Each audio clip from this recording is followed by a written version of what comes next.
معراج میں جو رب نے بلایا حضور کو،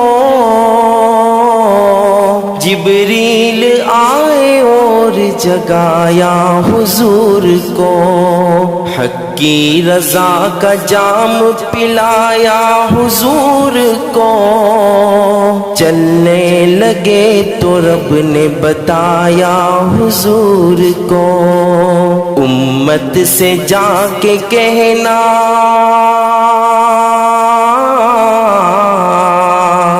امت سے جا کے کہنا یہی تحفہ ہے ملا،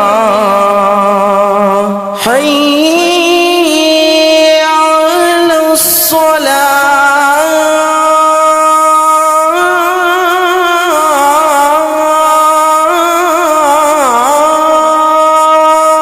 حی علی الصلاۃ، حی علی الفلاح۔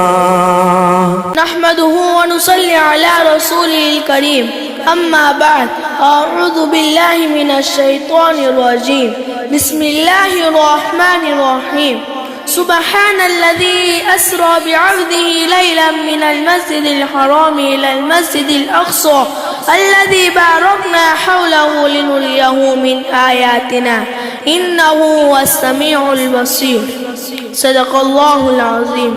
قابل احترام ناظرین گرامی، السلام علیکم ورحمۃ اللہ وبرکاتہ۔ استقبال ہے آپ کا العبید آفیشیل چینل میں۔ ناظرین، ماہ مبارک رجب کے حوالے سے آج کے ایپیسوڈ میں سفر معراج ایک نظر میں اس عنوان پر مختصر گفتگو کروں گا۔ آیت کریمہ میں اللہ تعالیٰ نے حضور صلی اللہ علیہ وسلم کا ایک معجزہ ذکر فرمایا ہے، اس معجزہ کا نام معراج ہے۔ ناظرین گرامی، معراج کا مختصر واقعہ سماعت فرمائے۔ حضور صلی اللہ علیہ وسلم کو اللہ تعالیٰ نے فرش سے عرش تک بہت کم وقت میں سیر کرائی اور اس میں کئی عجائب قدرت اللہ نے آپ کو دکھلائی، جس کا خلاصہ یہ ہے کہ نبی صلی اللہ علیہ وسلم ام ہانی کے گھر آرام فرما رہے تھے۔ رات کو حضرت جبرائیل امین نے فرشتوں کے ساتھ تشریف لائے اور دروازے سے نہیں آئے بلکہ چھٹ پٹی اور وہاں سے اندر آئے۔ حضور صلی اللہ علیہ وسلم کو نیند سے بیدار فرمایا اور یہ بتایا کہ آپ کو سفر پر چلنا ہے۔ حضور صلی اللہ علیہ وسلم اٹھے اور وہاں سے حتیم کعبہ میں آئے اور پھر وہاں سے ہو گئے۔ جبرائیل امین نے آپ کو وہاں سے اٹھایا اور سفر پر جانے کے لیے حضور صلی اللہ علیہ وسلم کو عرض کیا۔ جب حتیم کعبہ سے چلے تو کعبہ کے قریب وہ جگہ ہے جسے چاہے زمزم کہتے ہیں، یعنی زمزم کا کنواں، جہاں سے زمزم کا پانی نکلا ہے۔ حضور صلی اللہ علیہ وسلم کو حضرت جبرائیل امین نے زمزم کے کنویں کے قریب لٹا دیا اور نبی صلی اللہ علیہ وسلم کا سینہ مبارک دو حصے میں چاک کیا۔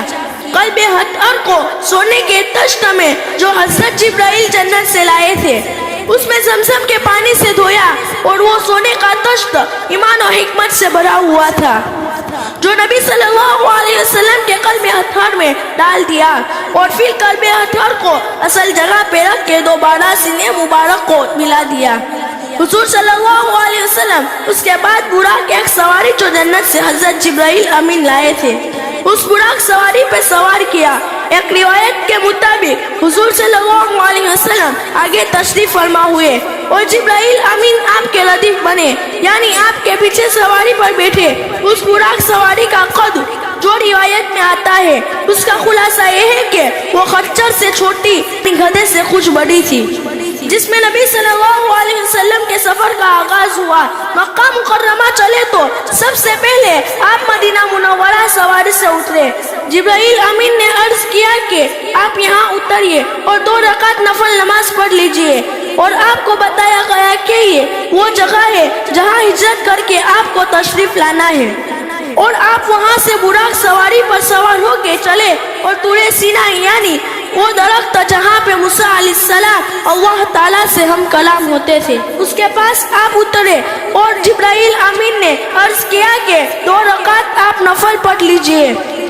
اور یہ وہ جگہ ہے جہاں پر موسیٰ علیہ السلام اللہ سے ہم کلام ہوتے تھے. وہاں سے آپ چلے تو مدین جو حضرت شعیب علیہ السلام کی بستی ہے وہاں آپ اترے. جبرائیل امین نے بتایا کہ یہ حضرت شعیب علیہ السلام کی بستی ہے اور یہاں آپ 2 رکعت نفل ادا فرمائے. وہاں سے آپ براق پر سواری ہوئے تو بیت اللحم جو حضرت عیسیٰ علیہ السلام کی جائے پیدائش ہے وہاں براق سے اترے. جبرائیل امین نے عرض کیا کہ آپ 2 رکعت نفل ادا کیجئے کیونکہ یہ حضرت عیسیٰ علیہ السلام کی جائے پیدائش ہے. وہاں سے آپ براق پر سوار ہوئے اور بیت المقدس پر اترے. وہاں آپ کے آنے سے پہلے تمام انبیاء علیہ السلام پہلے موجود تھے. اذان بھی ہوئی, اقامت بھی ہوئی اور ایک روایت کے مطابق ملائکہ آسمان سے اترے. تو حضور صلی اللہ علیہ وسلم کے اقتداء میں تمام انبیاء علیہ السلام اور ملائکہ نے نماز ادا کی. یہ نماز فرض نہیں تھی, یہ نماز عشاء کی نماز کے بعد اور نماز فجر سے پہلے, اس لیے فرض نماز نہیں تھی. وہاں سے حضور صلی اللہ علیہ وسلم پہلے آسمان پر تشریف لے گئے. وہاں حضرت آدم علیہ السلام سے ملاقات ہوئی.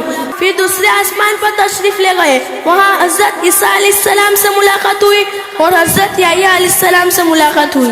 پھر تیسرے آسمان پر تشریف لے گئے. وہاں حضرت یوسف علیہ السلام سے ملاقات ہوئی.